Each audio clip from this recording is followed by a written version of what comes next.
Jadi untuk pertanyaan nomor satu ya. Nah, pertanyaan nomor satu, jawaban dariku, eh, TikTok tuh bisa berkembang pesat tuh karena kita tahu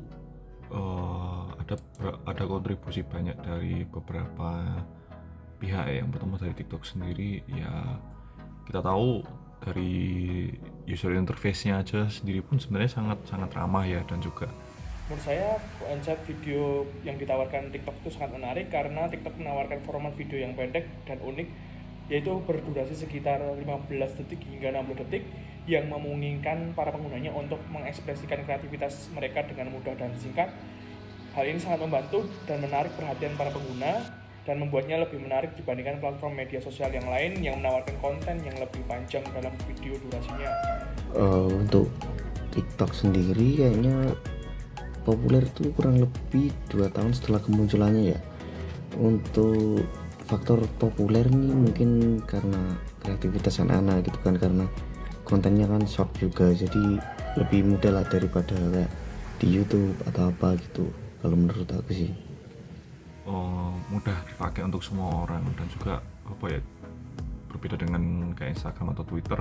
Memang TikTok itu juga fokusnya jelas untuk short clip aja, jadi mudah semua orang bisa buat tanpa harus bikin desain yang ribet. Lalu dari konten kreatornya sendiri juga sebenarnya suka mendukung ya, karena kita lihat kreativitas di TikTok tuh juga banyak banget sebenarnya yang orang-orang bikin tuh. Dan kedua adalah TikTok memiliki algoritma rekomendasi yang canggih. TikTok menggunakan algoritma yang canggih untuk merekomendasikan konten kepada pengguna berdasarkan preferensi mereka. Algoritma ini memahami perilaku dan preferensi para penggunanya dengan menganalisis data dan mempersembahkan preferensi konten yang relevan bagi mereka semuanya. Nah, itu analisisnya itu sangat cocok untuk para penggunanya ya. Sebenarnya untuk beberapa sisi positif sama negatifnya tuh kita bisa melihat dengan jelas ya. Kalau negatifnya tuh, kita kalau bicara negatif tuh banyak ya sebenarnya. Mulai dari ini karena ada tren-tren banyak gini itu, dan juga kalau di Indonesia kita tahu sendiri tren-tren TikTok itu kan sebenarnya banyak yang dicoket-coket gitu ya. Ya bisa menimbulkan insecure, terus banyak orang flexing gitu, itu juga bisa bikin orang FOMO. Itu FOMO juga tuh. FOMO itu juga sebenarnya bagian dari sebuah tren ya, orang-orang juga nggak mau ikut ketinggalan tren, makanya juga ikut eksis. Untuk dampak dari aplikasi ya, bukan hanya TikTok sih, tapi YouTube juga, Instagram juga. Smart platform itu menurut saya memiliki dampak positif atau negatif tuh punya, cuma tergantung dari kita juga sih. Kita sebagai user tuh memilih konten mau edukasi atau hiburan, itu tergantung pemilihan dari kita. Kalau untuk berbicara di TikTok ya tahu sendiri lah, kontennya kan lebih mendominasi ke anak-anak yang lebih joget gitu kan. Tentunya TikTok memberikan dampak positif dan negatif. Dampak positifnya ialah kita dapat teredukasi atau termotivasi dari video-video para konten kreator yang memberikan edukasi dan motivasi, atau telah dapat melihat membuat sesuatu hal yang something sesuai yang kita inginkan melalui video-video, yaitu berupa tutorial. Dan kita ada lagi dampak positif dari TikTok, yaitu adalah menyediakan fitur TikTok Shop atau TikTok Live. Dari TikTok Live atau TikTok Shop itu bisa dikombinasikan untuk para penggunanya yang ingin berjualan barang dagangannya. Mereka bisa mengupload atau memposting barang dagangannya di TikTok Shop, lalu bisa memasarkan penjualannya melalui TikTok Live atau TikTok Shop. Tapi untuk positifnya sendiri itu banyak juga ya. Kita bisa lihat kreativitas orang-orang tuh banyak, bahkan untuk sebuah short clip pun itu bisa dijadiin bahan entertainment yang bagus sebenarnya gitu. Untuk dampak negatifnya yaitu ialah berbahaya bagi para pengguna TikTok yang pasif. Dalam artian pengguna yang pasif ialah orang yang menghabiskan waktunya berhari-hari, berjam-jam hanya untuk men-scroll TikTok tanpa menghasilkan apapun.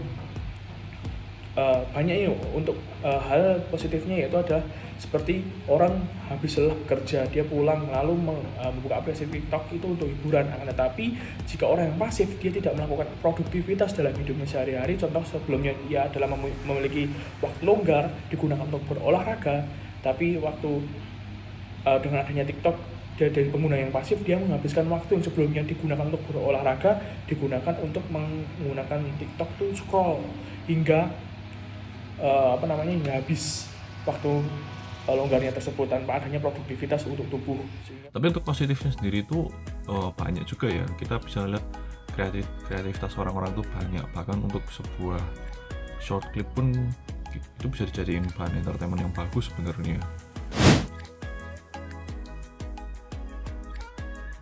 Kita tahu TikTok ini sebenarnya kan perusahaan yang developernya dari Cina ya.